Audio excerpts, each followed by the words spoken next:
Hello student, मैं हूं नरेंद्र कुमार पटेल। आज आपके लिए लेकर आए हैं हिंदी व्याकरण में हमारा, जैसे कि आपको पता कि टॉपिक चल रहा था संधि, और संधि में हमारा चल रहा था विसर्ग संधि। इसके पहले हमने स्वर संधि, व्यंजन संधि के एक एक भेद, एक एक प्रकार, एक एक नियम, कई प्रकार के नियमों से आपको समझा दिया है। ठीक है, आज हम आपको समझाएंगे विसर्ग संधि का नियम नंबर 7, नियम नंबर 8 और नियम नंबर 9। यानी कि आज से हमारा विसर्ग संधि का टॉपिक होता है, यहीं से खत्म हो जाएगा। ठीक है, तो आपका सहयोग, आपकी भागीदारी बहुत ही अच्छी रही। आप इसी प्रकार हमारे हर वीडियो को देखें और दोस्तों को शेयर करें ताकि आपका भविष्य अच्छा हो। ये बार बार हम आपसे यही बात कह रहे हैं। ठीक है, तो ये हमारा जो नियम नंबर 7, नियम नंबर 8 और 9 है, तो ये आपको हम आज सिखाएंगे, ऐसे सिखाएंगे कि आप कभी भी भूल नहीं पाएंगे। तो ठीक है, अब हम शुरुआत करते हैं आपको सिखाने की। तो आप हमारे साथ बने रहें और बोर्ड पर नजर रखें। तो अब हम आपको बता रहे हैं नियम नंबर 7, कहेगा विसर्ग संधि का, कहेगा विसर्ग संधि का नियम नंबर 7। तो नियम नंबर 7 क्या कहता है? यदि विसर्ग या रा का मेल, कौन सा, पूरा रा या आधे रा का मेल, ये रा का मेल किससे हो, विसर्ग का हो या फिर फुल रा का, यदि आधी रा से होता है तो विसर्ग होता है, तो विसर्ग या रा का लोप हो जाता है, चाहे विसर्ग का हो जाए या फिर रा का लोप हो जाता है। साथ में एक शब्द जो खास लिखा है कि पहले वाला स्वर्ग दीर्घ हो जाता है, ये लिखा ना, पूर्व स्वर दीर्घ और विसर्ग का लोपी। इस नियम में हमें कितना इतना याद रखना है कि हमारा जो इस विसर्ग के पहले जो कोई स्वर दिया होगा, ठीक, तो उसका दीर्घीकरण हो जाएगा। यानी छोटा है तो बड़ा हो जाएगा, छोटी ई है तो बड़ी ई हो जाएगी, छोटा ऊ है तो बड़ा ऊ हो जाएगा, यानी दीर्घीकरण हो जाएगा। साथ में जो हमारा विसर्ग होगा उसका लोप हो जाएगा। इतना याद रखना है नियम नंबर 7 में। ठीक, तो हम आपको सिखा रहे हैं कि विसर्ग का लोप कैसे होगा और विसर्ग के पहले वाला जो स्वर है उसका दीर्घीकरण कैसे होगा। तो हम आपको उदाहरण नंबर 1 में आपको लेके आ रहे हैं, तो बता दीजिए। हमने लिखा निह प्लस रज, निह प्लस रज। तो आपने क्या देखा, विसर्ग के पहले कौन सी ई है, छोटी है, क्या है, छोटी है। विसर्ग के बाद क्या है, रा है। ठीक है, क्या है, रा है। तो अब आपको हमने बताया कि उसके दीर्घीकरण हो जाएगा और विसर्ग का लोप हो जाएगा। तो नी, छोटी नी का क्या बन गया, बड़ी नी, क्या बन गया, बड़ी नी। ठीक है, और विसर्ग क्या हो गया, लोप हो गया, और रज जोड़ के क्या बन गया, नीरज। क्या बना, नीरज। दूसरा है निह प्लस रद, निह प्लस रद। इसी प्रकार इसमें भी है, विसर्ग के पहले छोटी नी है तो इसका जब योग होगा तो क्या हो जाएगा, छोटी नी का क्या बन जाएगा, बड़ी नी। विसर्ग का लोप हो गया, रद जुड़ के क्या हो जाएगा, नीरद। क्या हो जाएगा, नीरद। यहाँ पे छोटी नी, छोटा रा, छोटा वा, नीरव। निह प्लस रव है ना, तो ये क्या बनेगा, नीरव। क्यों बनेगा, आपको समझ में आ गया होगा कि विसर्ग के पहले क्या है, छोटी ई की मात्रा है, और छोटी ई का, यदि विसर्ग से पहले छोटी ई की मात्रा है उसका दीर्घीकरण होना है, साथ में विसर्ग का लोप होना है। ये कब होगा, जब विसर्ग के बाद रा हो। तो देख रहे हैं, इसलिए क्या हो गया, नीरव। और निह प्लस रंद, देखो रा आ रहा है ना, हर बार रा की बात हुई थी ना। निह प्लस रंद, यानी विसर्ग के पहले छोटी की मात्रा है तो बड़ी नी हो जाएगी, छोटी नी है तो बड़ी नी हो जाएगी, विसर्ग का लोप हो जाएगा, रंद जो कहते हो नीरंद हो जाएगा। अब यहाँ पे आते हैं, निह प्लस रस, इसी प्रकार नीरस हो जाएगा। निह प्लस रस का क्या बनेगा, नीरस। आप समझ गए होंगे। निह प्लस रोग का निरोग हो जाएगा, क्या हो जाएगा, निरोग। निह प्लस रुज यानी नीरुज, क्या बनेगा, नीरुज। नीरुज का मतलब क्या होता है, निरोगी। क्या होता है, निरोगी, ये ध्यान रखना। और नीरज का मतलब आपको पता ही है, कमल होता है। नीरज का मतलब बादल होता है। तो निह प्लस रोग बराबर निरोग हो गया। क्या हो गया, निरोग। यानी कि विसर्ग के पहले छोटी नी है, यानी छोटी की मात्रा है, विसर्ग है, विसर्ग के बाद रा है, इसलिए विसर्ग का लोप हुआ और विसर्ग के पहले वाले स्वर का दीर्घीकरण हुआ और क्या बन गया, निरोग। इसी प्रकार इसमें हुआ, सब में। तो ये अब हमने आपको ये समझा दिया, क्या विसर्ग में विसर्ग का लोप कैसे होगा और उसके पूर्व वाली स्वर का दीर्घीकरण कैसे होगा, तो ये आपको समझा दिया। तो अब हम सीखेंगे मतलब नियम नंबर 8। क्या सीखना है, नियम नंबर 8। तो नियम नंबर 8 भी कोई कठिन नहीं है। नियम नंबर 8 और नियम नंबर 9 आपका कुछ मिलता जुलता है, मतलब इसके उदाहरण इसके उपवाद हो जाएंगे और नियम नंबर 9 के उदाहरण नियम नंबर 8 के उपवाद हो जाएंगे। देखना थोड़ा कुछ अंतर है, ज़्यादा नहीं है, केवल उदाहरणों में ही अंतर है।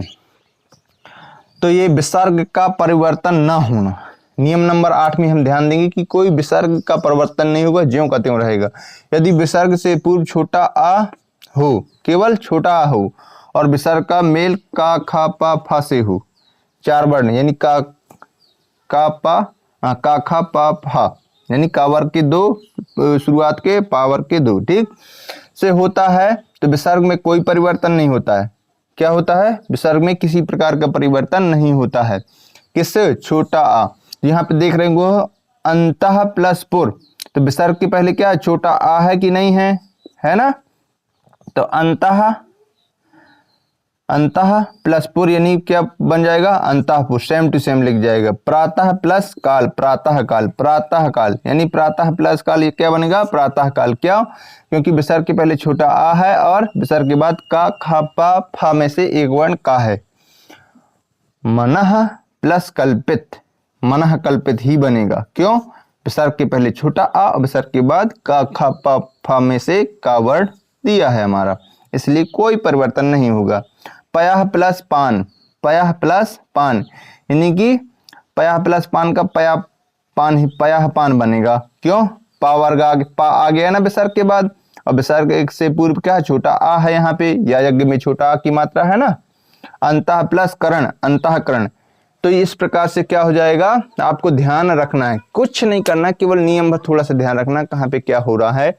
यानी विसर्ग का मेल यदि विसर्ग के पहले छोटा आ हो और विसर्ग के बाद का खा पा फा होता है, तो विसर्ग में किसी प्रकार का परिवर्तन नहीं होता, सेम टू सेम अक्षर लग दिए जाते हैं। और इसके पहले वाले नियम में हमने सीखा था कि विसर्ग के पूर्व यदि कोई स्वर है तो उसका दीर्घीकरण होगा प्लस विसर्ग का लोप होगा। ये कब होगा? जब विसर्ग का योग रा से होगा। ठीक, अब हम जाएंगे नियम नंबर 9 में। किसमें?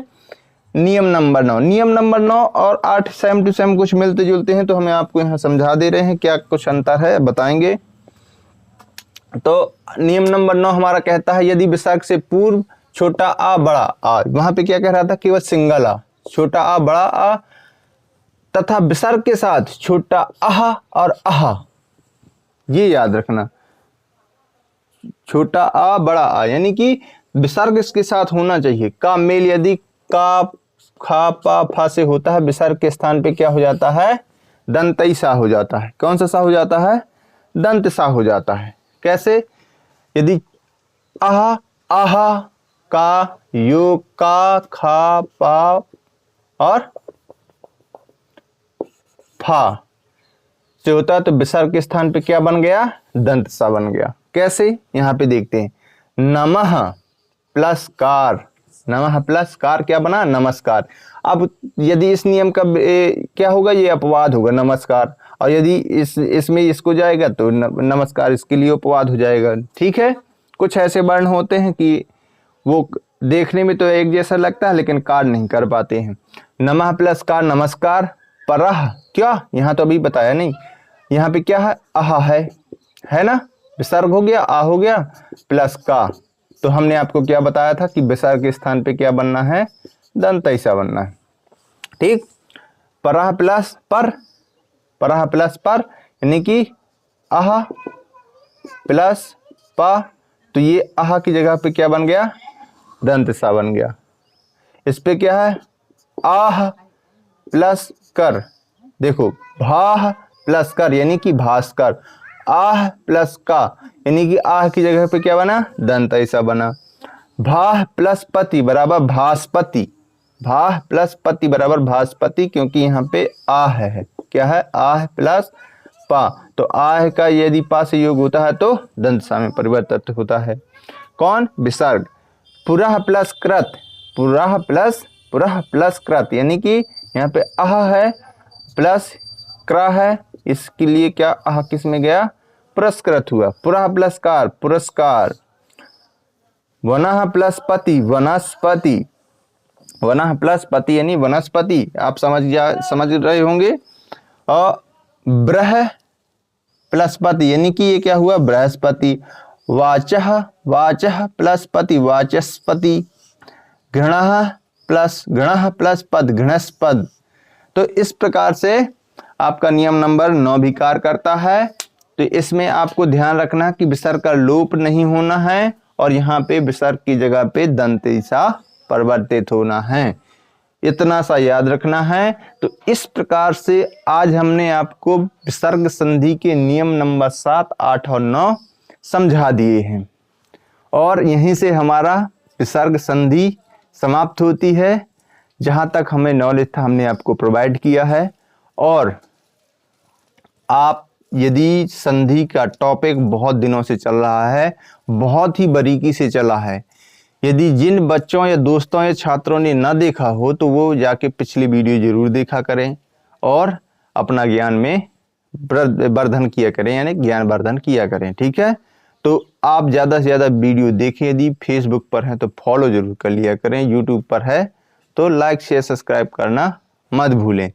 मिलते हैं हम आपको नेक्स्ट वीडियो में नेक्स्ट टॉपिक के साथ। तब तक के लिए जय हिंद, जय भारत।